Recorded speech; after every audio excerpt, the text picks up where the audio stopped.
on the first day of school in 6th grade.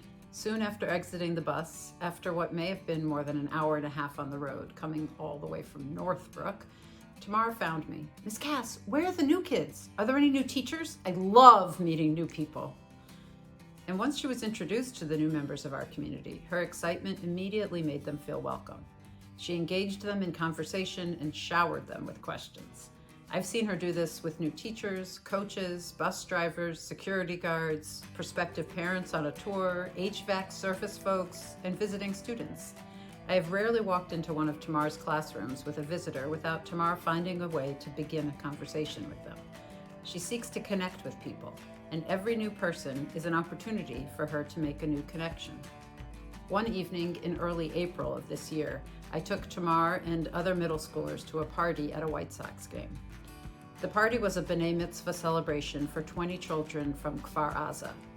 While some of our other students anxiously prepared questions in advance to ask their Israeli peers, Tamar seemed unfazed. And sure enough, within minutes of their arrival, Tamar was in a circle of Israeli kids, making conversation in English and Hebrew and beaming.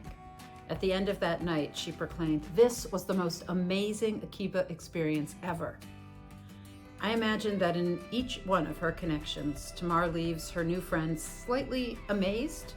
It is seldom that you meet someone who can speak as quickly about so many different things in such a short period of time with so much passion.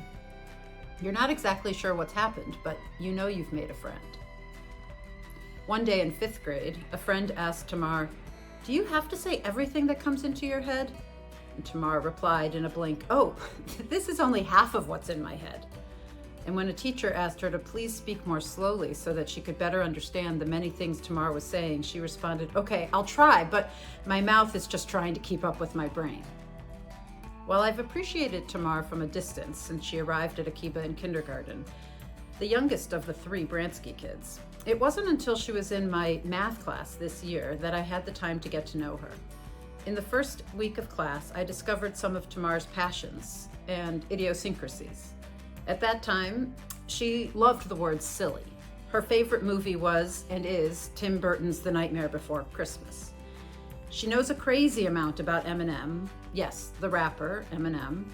She is a tremendously gifted artist. Her sketches of beetles and spiders look so real that the hairs on the back of your neck will stand up. And the mushrooms look so good enough to be picked from the pages.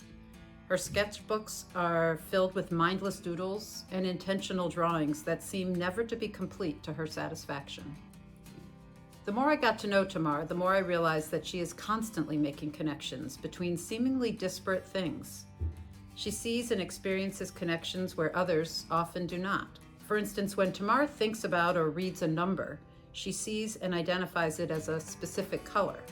Her brain has assigned every number a color. These connections are involuntary. Perhaps it's this instinct that allows Tamar to hold so many ideas in her head at once, to speak on so many subjects with such speed and detail that some of us get dizzy trying to keep up. Sometimes she's just saying things, little phrases that are not obviously connected to what's happening. Live, laugh, love. And they get stuck on repeat. Before you know it, you're repeating them yourself, even when she's not around, and you smile because Tamar has left her mark on you. And it's not just me. I've seen this happen time and again. I can almost hear Tamar saying one of her phrases now. I love that for you. Tamar has met some challenges at school, and it's impressive how she digs in and works hard, even when she claims she doesn't really want to. She has a strong work ethic, and it's rewarding for anyone near her when she has one of those aha moments and then eagerly and generously turns to explain what she's learned to someone else. Tamar is a fiercely loyal friend, and she's well aware of what she likes and what she hates.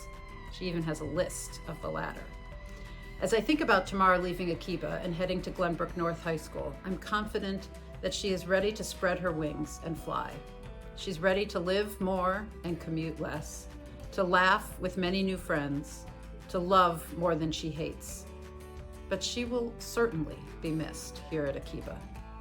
Perhaps it's most appropriate to wrap my message to you, Tamar, in a clean quote from Eminem. He said, "If people take anything from my music, it should be motivation to know that anything is possible, as long as you keep working at it and don't back down. Tamar, your Akiba family is certain that for you, anything is possible. Stay motivated, keep working, and don't back down. Mazel tov, Tamar. I've been a Akiba instructor for 9 years, since kindergarten, with Golda, Shoshi, Isaac, Jack, and 3 others who've left throughout the years. And as I've gotten older and passed through the grades, I've had tons of amazing teachers and experiences. I would especially like to highlight Mr. Essie as one of those teachers who really made an impact on me. Not only was he my teacher in 3rd and 4th grade, but in 6th grade for math when I was really struggling with it. For the entire year with him as my teacher for math, in that class with Shoshi and Zoe, he helped us as much as possible. He celebrated when we figured things out, was helpful in understanding when we couldn't. Despite me not having him as a teacher for my last years, he was still a prominent person who I knew I could go to if I needed help or support. I'll always be grateful for that. Another teacher I want to highlight is Miss Lily, who was always friendly and understanding when it came to being my and others' teacher. Some friends I want to thank are Matea for always being there for me and being such an amazing influence on my life. I'm so glad we've kept in contact. I want to thank Shoshi for being someone I can always talk with and who I'm so lucky I've known for so long. Golda, who's always made me laugh and always been there for me. The memories I have with you are genuinely priceless. Jonathan, who's always been kind and friendly and an amazing person to be around. Tova, you're always so fun to talk to, and I'm really glad you came here and are one of my friends. Thanks to my little buddies, Mason, Ari, and Zeke, for always being fun to hang out with. You guys are great buddies. Finally, thanks to both my parents, and especially my mom, who's always been there to be my #1 supporter.